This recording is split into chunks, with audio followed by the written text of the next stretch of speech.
Greetings and salutations, ladies and gentlemen, and welcome to Fair Game.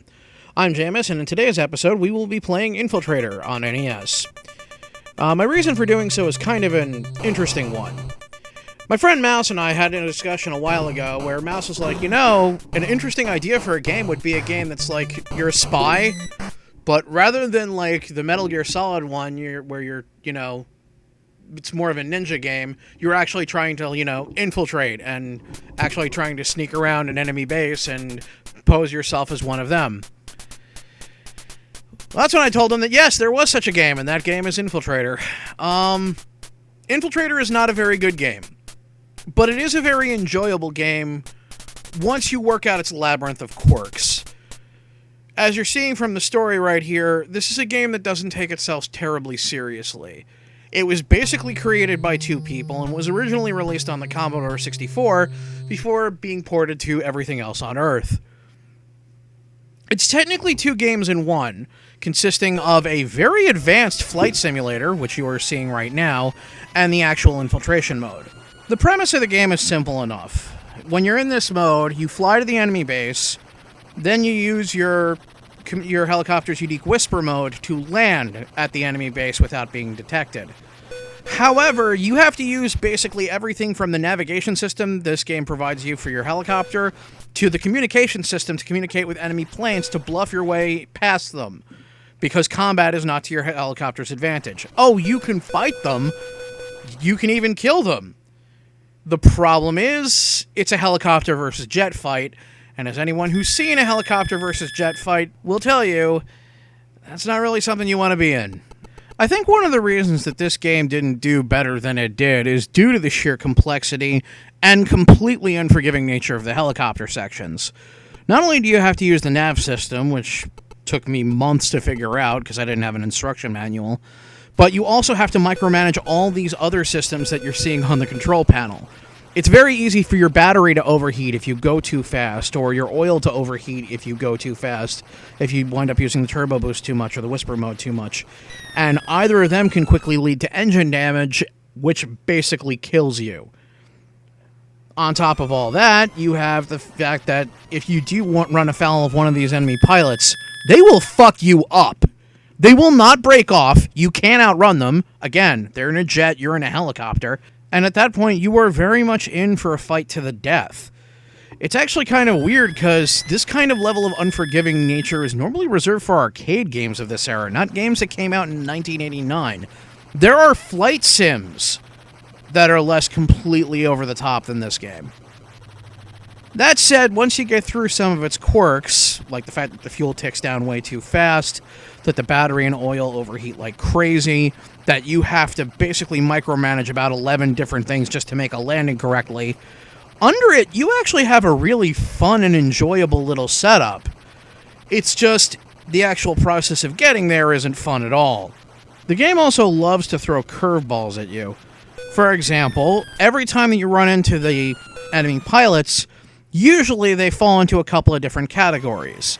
If you write down each one you encounter, you might be able to bluff your way past them either by telling them you are who you actually are, or you are who you say you are.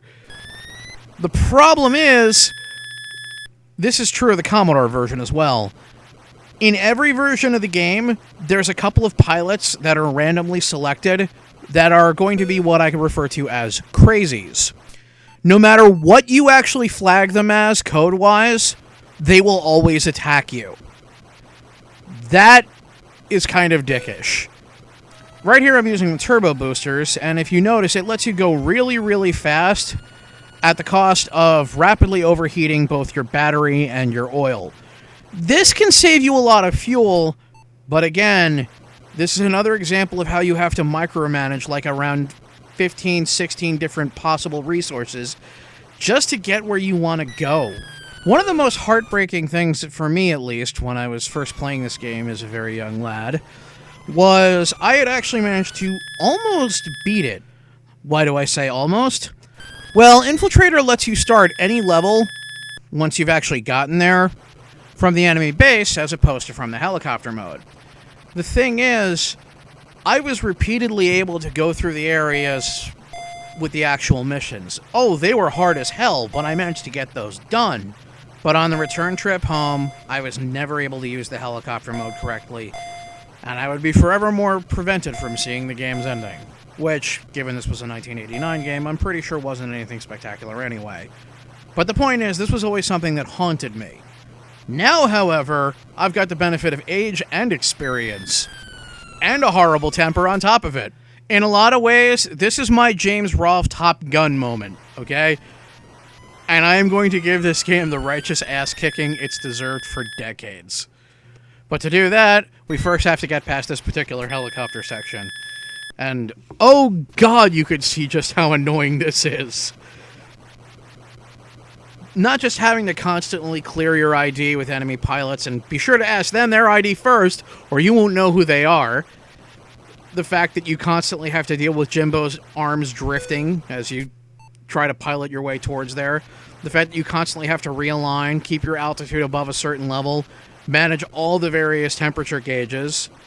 If you notice, there was a section where my battery overheated. I had to cool that back down because I went too fast. Welcome to Infiltrator!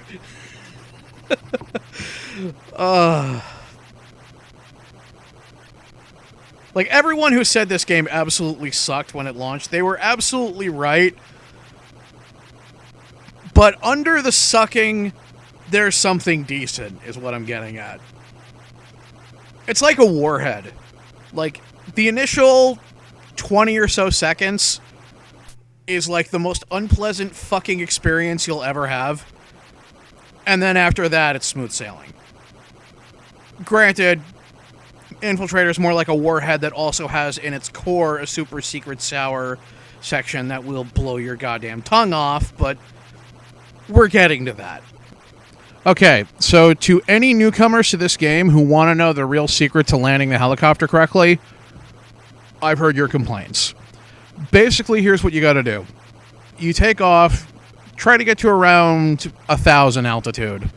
I know a couple of people recommend around 2,000, but you don't really need to go that high.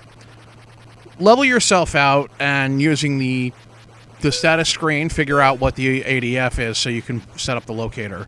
Then use the radio to set the locator on the map. You'll be able to determine which way you're supposed to go that way. Once you've actually flown out to the direction that you're going, usually you should head around 350 kilometers. Then just fly to the direction, and your direction finder will start spinning around like this, indicating that you're there. Lower the altitude of the helicopter to around 220, 230, and to around 230, and then engage the whisper mode.